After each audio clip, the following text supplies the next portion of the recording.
Hi guys, everyone. In the history of every car brand, there are vehicles of various classes and purposes. However, from time to time, models appear in the lineup that seem to have stepped straight from the concept car stage onto the production line. Examples include the Honda Element, Pontiac Aztek, Opel Tigra, Fiat Multipla, Toyota FJ Cruiser, and Skoda Yeti. Although Renault is often considered one of the more reserved French automakers in terms of design, its history also includes several unconventional models that defied traditional principles and norms. One such model is the Renault Vel Satis, which was designed to break stereotypes and redefine the boundaries of the business class. The turn of the millennium was marked by a surge in unconventional concept cars.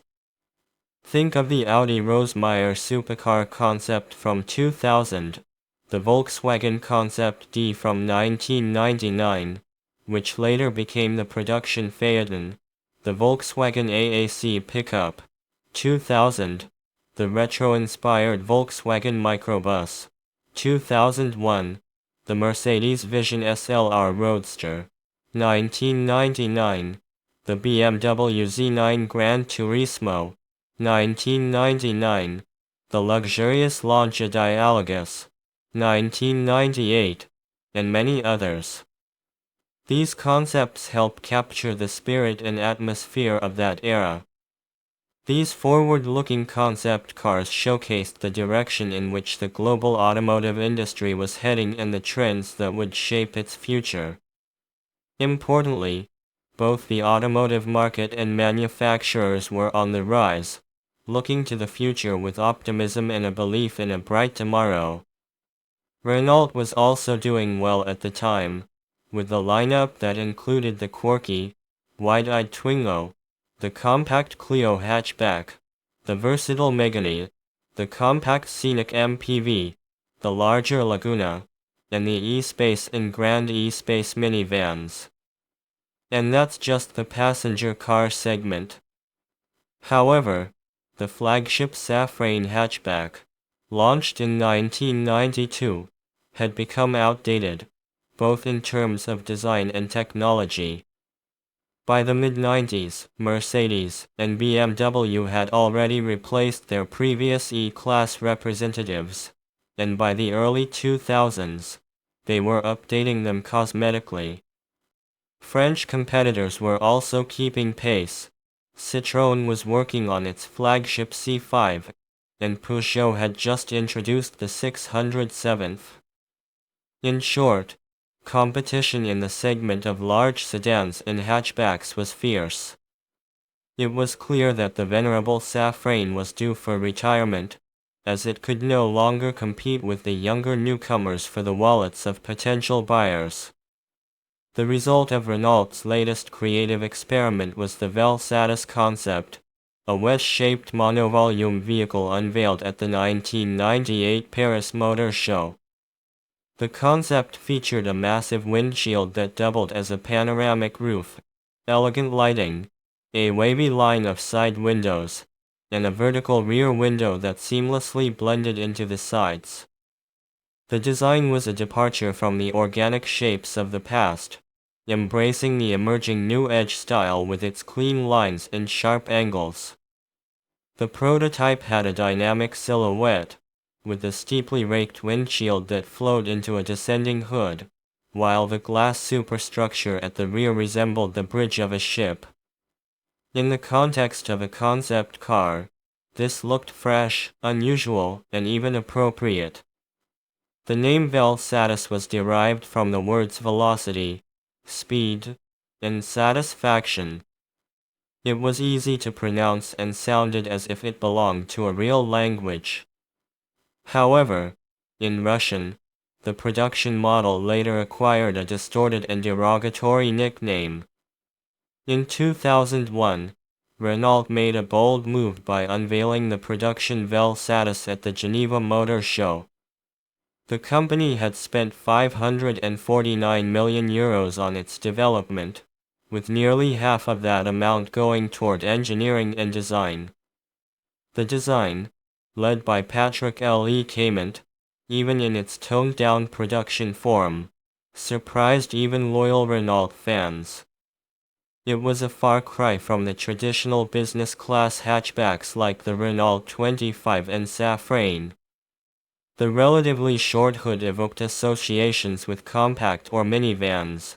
The roof was slightly higher than that of traditional cars, and the wide aluminum doors provided easy access for both front and rear passengers, thanks to the vertical shape of the door frame near the rear window and a wheelbase of 2,840 millimeters.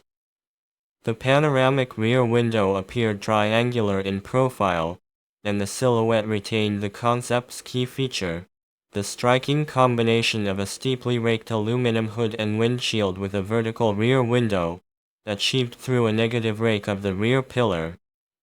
In short, compared to traditional German sedans and even French competitors like the Peugeot 607, the Vel Satis stood out as highly original and undeniably bold. Vel Satis was created to rethink the premium car in French terms and target less conformist customers, said Patrick L. Clement, Renault's chief designer. Technically, the front-wheel drive car with a transverse engine layout was more conventional.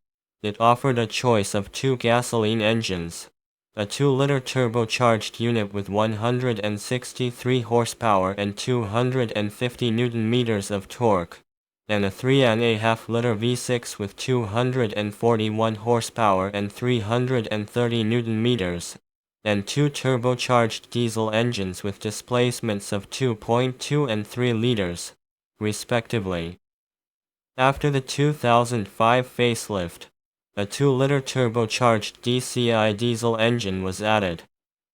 In line with its positioning, the car came with a fairly rich set of features, including standard class amenities like power locks, mirrors, and windows, dual-zone climate control, lensed headlights, and even adaptive cruise control, a first for Renault. Interestingly, the unconventional exterior did not prevent the car from excelling in Euro NCAP crash tests, earning a 5-star rating twice in 2002 and 2005, after the facelift. In 2002, the first full year of production, nearly 21,500 units were sold, a respectable figure for such an unusual car. However, sales plummeted the following year, 13,127 units, and by 2004 and 2005, they had dropped to around 8,000 units per year. The facelift did little to improve the situation. In 2006, fewer than 5,000 units were sold, and between 2007 and 2009, sales became almost symbolic, between 1,500 and 3,000 units per year. Eventually, the Vel Satis was discontinued. Moreover, it went down in history as the last big Renault that could be considered a business-class representative in the E-segment. Why did this happen? Not like the others to begin with. Not all contemporaries shared the enthusiasm of some automotive journalists for the car's unconventional appearance. Many conservative potential buyers simply did not accept the avant-garde Vel Satis, which, due to its unusual form factor, seemed insufficiently prestigious. Of course, it's worth noting that two French presidents, Jacques Chirac and Nicolas Sarkozy, used a specially extended version of the Vel Satis as their official vehicle. But how many presidents could there be among those willing to vote for an avant-garde hatchback with their wallets? Yes, the Vel Satis was the second passenger car in the world to receive a 5-star rating under the then new Euro NCAP methodology. The first, incidentally, was also a Renault the Laguna hatchback. Yes, the car was genuinely spacious inside for its size, including in height, thanks to its unconventional class layout and body height. Ergonomics were never a strong suit of French cars. Just recall the location of the hazard light button on the ceiling of the Renault E-Space minivan. But the Vel Satis featured a very comfortable driver's seat and a fairly traditional layout of controls, multimedia buttons, and climate controls. However, the main reason for the epic failure was the highly unconventional exterior. Of course, the Vel Satis was not as blatantly unattractive as the Pontiac Aztek or Fiat Multipla, but compared to the canonically designed BMW E395 series, it looked like an audacious experiment and not a particularly successful one. After all, this car was essentially an experiment by Patrick L.E. Cament, which is normal for concept cars but less common in production models. In September 2002, Car Magazine described the Vel Satis as ugly and very French. How did this happen? To answer, we need to recall L.E. Cament's standing in the world of automotive designers in the 1990s. While he may not have been as highly ranked as masters like Bruno Sacco or Giorgetto Giugiaro, he was the designer behind the Ford Sierra of 1982, which became one of the most successful cars of the 1980s with its oval front end. Joining Renault in 1987 as vice president of corporate design, L.E. Cament creatively reimagined the brand's design, significantly altering the appearance of Renault vehicles. A prime example of his boldness was the launch of the quirky, wide-eyed Twingo, whose design subtly incorporated retro motifs. In the mid-1990s, he managed to modernize outdated Renault models like the 19 hatchback by introducing the new C-segment family, the Megane, and the scenic compact MPV. Thanks to their contemporary and attractive designs, these cars attracted many customers who had previously favored other brands. L.E. Cament hit the mark. His cars became some of the most popular in their class, and he and his team of 350 people gained the authority and creative freedom to experiment. Observing how the Safrane paled in comparison to its German rivals, he decided to use his creative license to experiment with both the design and the concept of a business-class car, breaking away from traditional norms.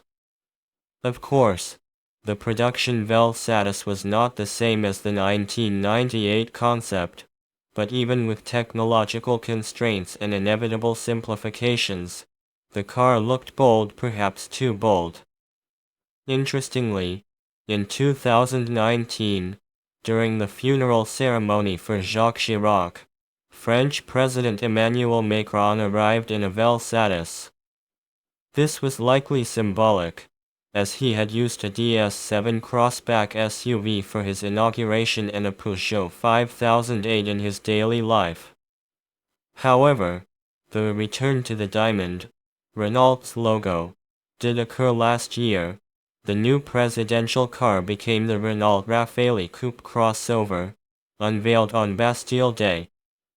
When evaluating the new model, professional contemporaries from global automotive publications were quite skeptical about the Vel Satis market prospects, not only because of its appearance but also due to its less-than-stellar driving dynamics. It was comfortable, but not as much as one might expect, especially on the 18-inch wheels of the initial version. There were also questions about quality. Not that the Vel Satis was less reliable than other Renault models, but was it as solidly built as, say, a Mercedes W210 or an Audi A6? The question is rhetorical. Additionally, while the car was very unusual on the outside, it had moved far from the 1998 concept during its journey to production, and not for the better. The Vel Satis lost the striking, avant-garde coupe-like appearance with its wavy side windows, radial rear window, and dramatic round rear end, becoming simply a large and strange hatchback. Another example of a car with a similar form factor and a not much better fate is the Opel Signum. The Vel Satis was not saved by its pricing, which placed it squarely between German D and E segment models. This did little to attract potential buyers, as the Vel Satis was more expensive than the Volkswagen Passat B5 and Skoda Superb. The latter, by the way, far surpassed the French car in terms of rear legroom, offering a truly limousine-like amount of space. In the end, despite initially planning to produce 50,000 units per year, Renault managed to sell only around 60,000 units over the Vel Satis' relatively short production run from 2001 to 2009. This hardly helped recoup the €500 million invested in its development or achieve the planned 3% market share in the E segment. In fact, the opposite is true. By August 27, 2009, when Renault finally discontinued the Vel Satis, the company was losing €18,710 on every car sold. It was only then that Renault realized it was better off staying out of the flagship business class segments, especially with such an unconventional hatchback.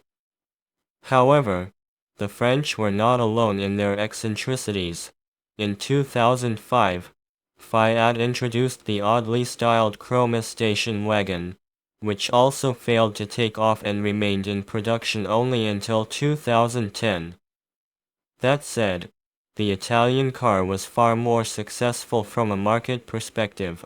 Over 5 years, Fiat managed to sell nearly 133,000 units, more than double what Renault achieved in 8 years. In conclusion, the Vel Satis failed due to its overly bold and polarizing design, as well as its unclear form factor. But the main reason lies in the fact that it simply did not measure up to the German Big Three in terms of build quality, performance, driving dynamics, and comfort, qualities highly valued in this segment. In short, they tried but couldn't quite pull it off. Thank you all for watching. Please like and subscribe to my channel.